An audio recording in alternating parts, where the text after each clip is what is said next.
Good morning, it's Friday the 27th of June and I've now finished all my scrapping. So I thought it might be interesting for you to know how much I actually got for all the stuff.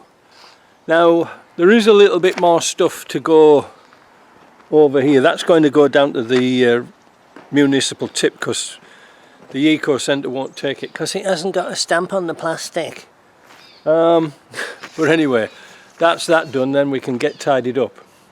So I thought I'd give you a little rundown of what we actually got. Well, what I actually got for the scrap. It's kind of interesting really, it's a good interesting story. The backstory to this is, with Trump's tariffs affecting Canadian steel and aluminium, the prices are pretty, well, piss poor really. But my conundrum was, I wanted this place tidied up. I wanted to get rid of a lot of stuff that was just useless. As you saw in the first video, the doors and stuff like that on the Land Rover, you got nothing for it. So I got some batteries, you know, big truck batteries. And all this is, by the way, is in pounds. You have to remember this is in, even though we're in Canada, this is in American pound, and well, American pounds, but a pound. And there's 2,000 pounds to a ton here. In American tons, 2,200 if I remember rightly from the UK. So batteries, I had 226 pounds of batteries. They were heavy. How much did you get for them? 15 cents a pound, 15 Canadian cents a pound. So I got $33.90 for them. Now to me that wasn't really worth it because I could keep them as trade-ins because you get like quite a few dollars for trade-in exchange battery. However, I just wanted shot. I've still kept 2 back so I can do a trade-in, but I was just sick of tripping over the bloody things. Copper, insulated. This is interesting. You see this bag here?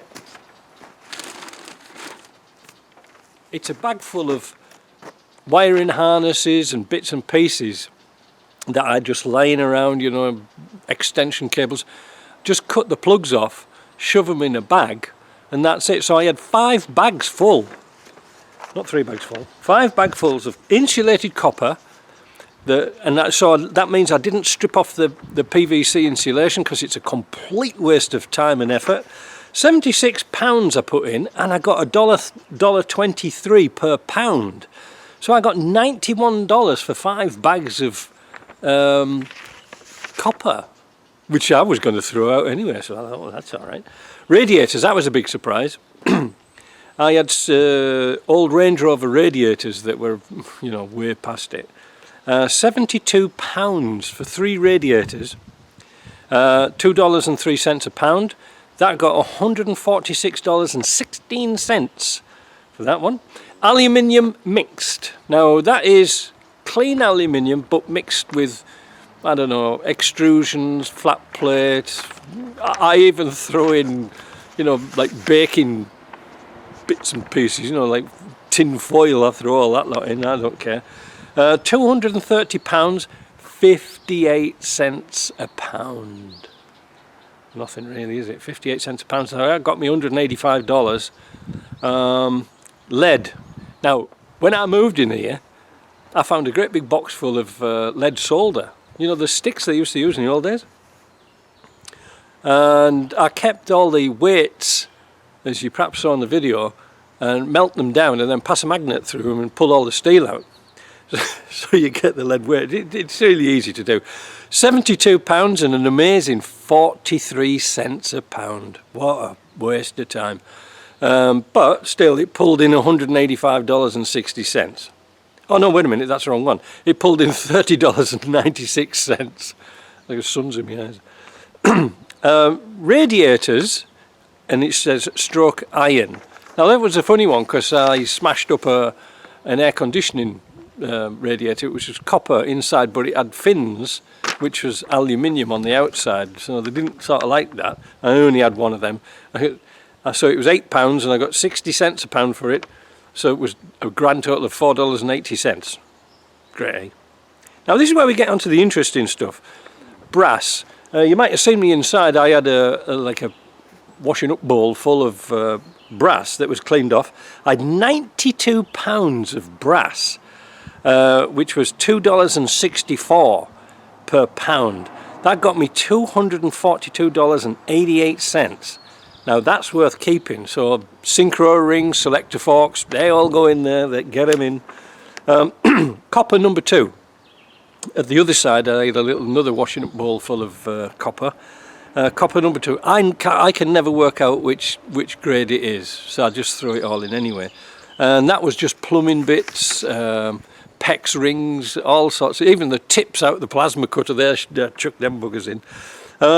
58 pounds, $4.11 a pound. So that got me up to $238.38. So that's where the money was. Now, where the money isn't is in scrap steel and scrap iron and stuff like that. Just exhausts, all that crap, you know. I had a lot of runs up and down to the scrapyard with that type of stuff, and sometimes honestly it's a waste of time.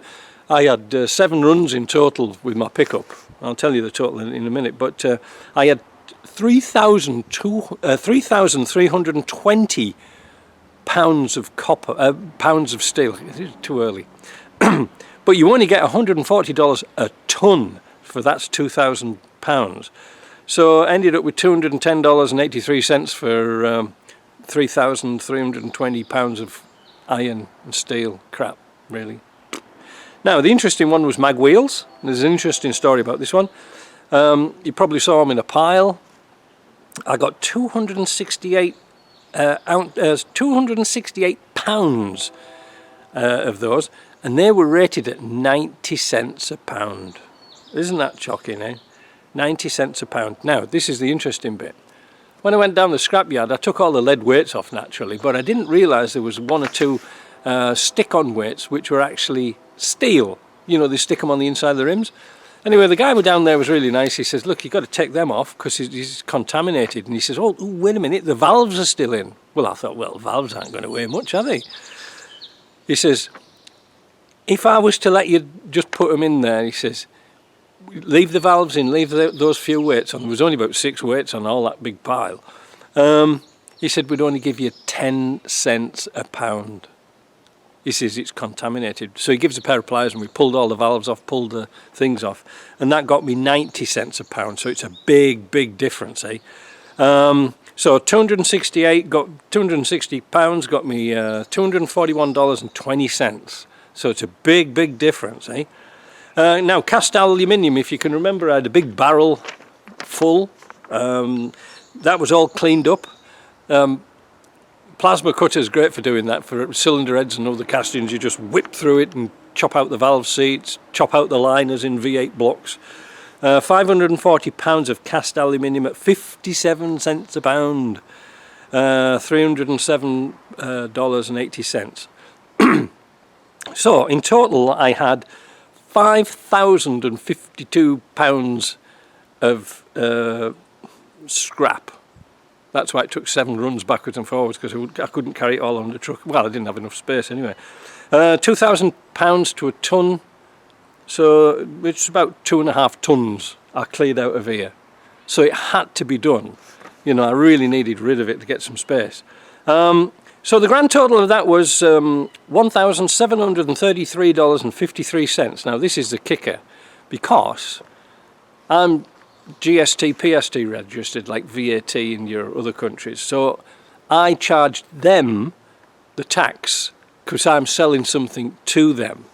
So I had to add on, well, they added on for me another $260 just in tax, which I can get back later anyway, or messing about with my tax at the end. So the grand total in the end in my pocket, after a week's, or maybe 2 weeks messing about, was $1,993.56. Was it worth it? Well, 2 things. It's got rid of an awful lot of stuff. It's made me realise I had so much bloody junk in these containers that I've undone the container on this side, got rid of a lot of shelf space, moved everything into the far container over there, that one. I'm in the process of emptying that one. That's got the Series 1 in it. And I'm just thinking if I sell my Series 1, which I'd really like to do, I could empty that container and rent it out. You know, a lot of people are looking for secure storage space because they're all alarmed. They're all remotely alarmed, so they go off in my alarm system if somebody opens the door. Yeah, it's a sort of a strange story, isn't it, getting rid of stuff. But again, you know, if I was to drop dead tomorrow, somebody else would throw all the bloody lot out anyway. So, and if you do that, if he comes around with a big container and throws all the scraps, the aluminium and stuff like that in the same bin, well, you're just going to get scrap price. You're just going to get scrap iron price. They're not going to sort it out. So it was worth taking that little bit of time. I'm not buying anything else. This is all stuff that I brought from England donkeys years ago. Door frames and things like that, which I thought I was going to restore because I used to do a lot of that. Now everybody's buying them new from UK, you know, galvanised frames and steel door skins and stuff like that. Nobody wants that old stuff. I did manage to save a door here. If you probably saw it, there's the Puma door. I'm going to try and salvage that because that's a genuine one, and the owner backed into a wall with the spare wheel on and creased the door. So that might be an interesting video, see if we can salvage it. If not, out to the scrap it goes. So like I said, today we're going to take those bins down to the municipal dump. I have to pay for that. Oh, the tyres, I ended up scrapping at the eco centre 75% of those tyres that's on the wall and in the pile. I only kept about maybe not even 10 tyres. There's a train going. They're not worth it. I mean, I only had maybe 1 or 2 tyres that matched, and then again everybody wants a matching set of 4, don't they? I would. And it was the same with the mag wheels. Who wants them? I did keep the 18-inch Disco 2 P38 rims because somebody somewhere might want them. I'd let them go for scrap price really because that's all I'm going to get. But that's it. So we've had quite a busy week. It's been red hot as well, you know, really hot and humid. So anyway, that's that. So I hope you enjoyed that. That was just a little bit of a rundown for what we get. You don't see lads going around picking up scrap anymore. It's just not worth the petrol money. You see what I mean? It's just sometimes not worth it because they can't claim the tax back. And you know, one other little thing I'll tell you, that when you take something for scrap, at the office they ask you to see your driving licence. Why is that? Because they take down all your details and put it on a file, and they have to post it to the government to say that you have received this money from us, like proof. So if you don't declare it, the tax office knows that Mr. Arthur Brown has got over the year $3,000 worth of scrap but didn't declare it as income. Well, they're going to claw that back somehow. So that's why I put my things through the business and I claim that tax. You know, I charge them the tax and get another 15%. I know it's crazy, but that's the way it is.